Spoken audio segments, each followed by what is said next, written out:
ان سے گزارش کرتا ہوں برائے مہربانی میرے بھائی میرے عزیز میرے دوست یہاں آ کر کے بیٹھ جائیے آپ لوگ تھا یوں تو ہر بشر کے سامنے، پھر بھی کعبہ جھک گیا تھا ان کے گھر کے سامنے، اور نام احمد پر زبر خالق نے رکھا اس لیے کہ زیر ہو جائے زمانہ اس زبر کے سامنے، زیر ہو جائے زمانہ اس زبر کے سامنے، زیر ہو جائے زمانہ اس زبر کے سامنے۔ میں سمجھتا ہوں اگر کوٹ میں اس شعر کو نہیں سمجھا جائے گا تو بلیا میں کوئی گاؤں نہیں ہے جہاں اس شعر کو نہیں سمجھا سکتے۔ سمجھ رہا ہے بھائی، کوٹ میں پڑھے لکھے لوگ ہیں، اسی وجہ سے میں کہہ رہا ہوں۔ یہ شیراز صاحب عبداللہ ہے، ماشاءاللہ کئی سالوں سے انتظار کر رہا تھا کہ آ جائیں، اس سال آئیں گے اس سال آئیں گے، لیکن الحمدللہ ماشاءاللہ آ گئے ہیں۔ میں حقیقت بتا رہا ہوں، منبر رسول سے یہ کہہ رہا ہوں، میں شیراز بھائی ہمارے ہیں، شیخ صاحب عبداللہ ہیں، ان کی زبان سے مجھے نعت بہت پیارا لگتا ہے۔ یہ نعت پڑھتے ہیں نا، بڑی پیاری آواز ہے اور بہترین چنندہ کلام یہ پڑھا کرتے ہیں خاص طور سے، اور بزرگوں کے کلام کو پڑھتے ہیں۔ بھائی ظاہر سی بات ہے، نبی کی بات نبی کے گھر والوں سے سننے میں اچھی لگتی ہے نا، نبی کی بات نبی کے گھر والوں سے سننے میں اچھی لگتی ہے۔ شاعر نے کہا ہے کہ عشق ہے تو عشق کا مطلب سمجھ میں آئے گا، عشق ہو تو عشق کا مطلب سمجھ میں آئے گا، ان کا رتبہ جاہلوں کے کب سمجھ میں آئے گا، میری مانو مصطفیٰ سے عشق کرنا سیکھ لو، اس میں کتنا فائدہ ہے تب سمجھ میں آئے گا، میری مانو مصطفیٰ سے، میری مانو۔ شعر سمجھ میں نہیں آ رہا، آپ کے مطلب کا شعر پڑھ دو۔ پیاسا رہو گے ساقیے کوثر کو چھوڑ کر، پی جاؤ چاہے سات سمندر نچوڑ کر، اور کتنا بلند ہو گیا مٹی کا آدمی، رشتہ رسول پاک کے قدموں سے، ہو گیا مٹی کا آدمی، رشتہ رسول پاک کے قدموں سے جوڑ کر۔ بھائی سید صاحب قبلہ کو ہی ذمہ داری دی گئی ہے یا دیگر لوگ بھی ملاقات کر سکتے ہیں، ہر ایک کو یہ میری طرف سے اجازت ہے، مصافحہ کر سکتے ہیں آ کر کے۔ میں نے کہا کہ یہ محبت ہے آپ کی،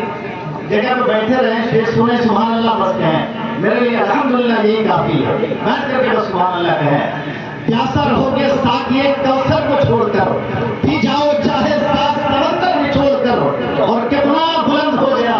ماشاءاللہ۔ چلیے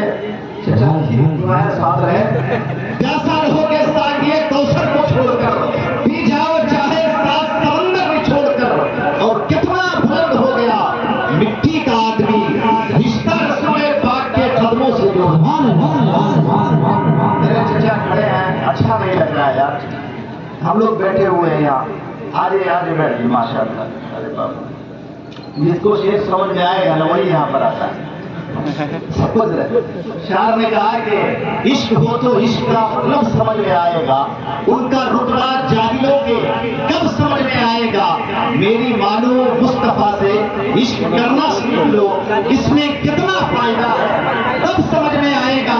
اور اس کلام کا آخری شعر ہے کہ اپنے کلمے میں خدا نے کیوں رکھا نام نبی، اگر اذان میں حضور کا نام نہ لیا جائے تو اذان مکمل نہیں ہے۔ تو شاعر نے کہا کہ اپنے کلمے میں خدا نے کیوں رکھا نام نبی، سوچو تو سرکار کا منصب سمجھ میں آئے گا، سوچو تو سرکار کا ماشاءاللہ۔ شاعر ہندوستان فیاض رضا فیاضی صاحب ہے ماشاءاللہ، آپ کے گاؤں میں بڑی خدمت ہے ان کی، اور یہ جو آج چھوٹے چھوٹے بچے آپ کے گاؤں میں نظر آ رہے ہیں نا قرآن پڑھتے ہوئے، میں سمجھتا ہوں آپ کے امام صاحب اور حافظ فیاض صاحب کی بڑی اس میں محنتیں ہیں، سمجھ رہے ہیں۔ ایک وقت تھا ماشاءاللہ، آج سے کئی سال پہلے، تقریباً 8-10 سال ہو گیا ہوگا، 10 سال پہلے جب میں اس علاقے میں کسی کو نہیں جانتا تھا، نہ اس علاقے والے مجھے جانتے تھے، اس وقت میں جو دستار بندی کا جلسہ ہوا تھا اس میں میری شرکت ہوئی تھی، اور اس میں بڑی نظامت اس علاقے میں نہیں ہوئی تھی، اس کے بعد سے تو میں آپ کے پڑوس میں ہی رہنے لگا ہوں، تو ماشاءاللہ بار بار ملاقات ہو جاتی ہے۔ عشق ہو تو عشق کا مطلب سمجھ میں آئے گا، عشق ہو تو عشق کا مطلب سمجھ میں آئے گا، ان کا رتبہ جاہلوں کے کب سمجھ میں آئے گا، میری مانو مصطفیٰ سے عشق کرنا سیکھ لو، اس میں کتنا فائدہ ہے تب سمجھ میں آئے گا۔ میں چاہتا ہوں کہ اب آپ کے سامنے شہنشاہ ترنم بلبل باغ مدینہ عندلیب گلشن رسالت محترم جناب شیراز رضا